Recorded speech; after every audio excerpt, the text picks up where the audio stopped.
What if I told you that Apple might keep the iPhone 18 Pro prices exactly the same as the iPhone 17 Pro, even though chip costs are going through the roof right now?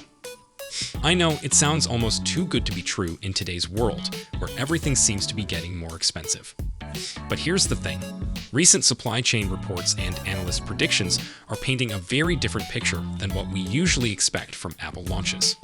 So, today the latest iPhone 18 leaks that suggest Apple is planning something quite unusual for their next Pro models.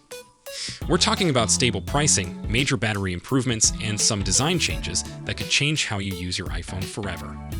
So grab your coffee, hit that like button, and let's break down everything we know about the iPhone 18 Pro and Pro Max so far. Let's start with the biggest surprise from these leaks, the pricing situation. According to Jeff Pu from GS Securities, Apple is planning to keep the iPhone 18 Pro and iPhone 18 Pro Max at the same launch prices as their previous models. This means we're looking at $1,099 for the iPhone 18 Pro and $1,199 for the iPhone 18 Pro Max in their base configurations. Now you might be wondering why this is such a big deal. Well, here's the context that makes this really interesting. Memory chip prices have been climbing steadily because AI companies are buying massive amounts of these components for their data centers. When chip prices go up, phone prices usually follow. It's just basic economics. But Apple seems to have a different strategy this time around. The company is reportedly working behind the scenes to negotiate better deals with major suppliers like Samsung and SK Hynix. They're also looking at ways to reduce costs in other components to balance out the higher memory prices. For Indian buyers, the leaked pricing suggests the iPhone 18 Pro Max could start around 154,900 rupees for the 256 gigs variant. That's roughly the same range as the previous Pro Max launch price in India. This price stability would be huge for Indian customers who have watched premium phone prices climb year after year. Apple's approach here is actually pretty smart when you think about it. They have enormous buying power because of the sheer number of units they produce each year. This gives them leverage in negotiations that smaller phone makers simply don't have. Plus, Apple doesn't rely solely on hardware sales for profit. Services like the App Store, iCloud, Apple Music, and Apple One generate significant revenue. This means they can afford to take smaller margins on hardware if it helps maintain customer loyalty and market share. Other Android manufacturers don't have this luxury.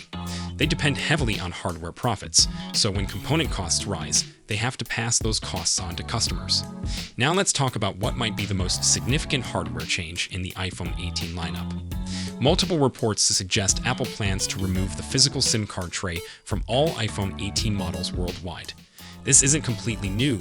US versions of recent iPhones already ship without SIM slots.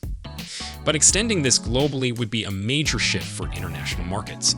The move to dual eSIM support worldwide would standardize Apple's hardware design across all regions.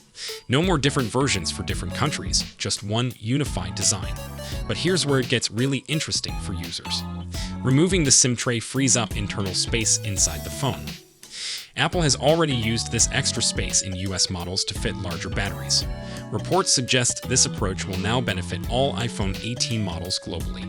We're talking about some seriously impressive battery capacity improvements here. The iPhone 18 Pro Max could pack a battery rated between 5,100 milliamps and 5,200 milliamps. To put that in perspective, that's getting close to what you see in high-capacity Android flagships. Current iPhone models typically have much smaller batteries, but achieve good battery life through software optimization.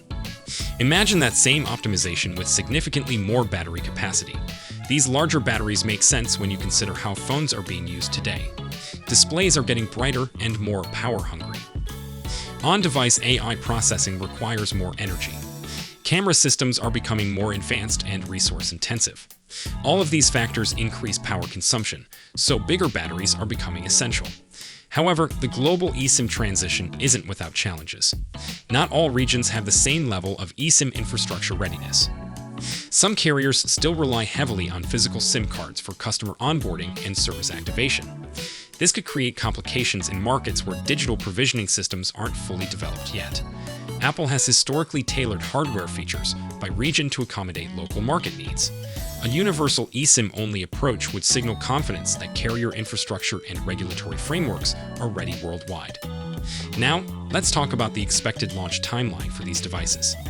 Current reports suggest the iPhone 18 Pro models will launch in September 2026. The standard iPhone 18 models might follow later in March 2027. This staggered release pattern reflects Apple's recent approach to product launches. It also gives them time to refine manufacturing processes and manage supply chain logistics more effectively. Speaking of design changes, early leaks hint at some subtle but noticeable refinements.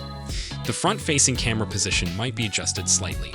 There are rumors about possible changes to dynamic island placement. New color options are also being discussed, including burgundy, brown, and purple variants. Thanks for watching, and don't forget to hit that like button and subscribe to our channel for more tech news and updates.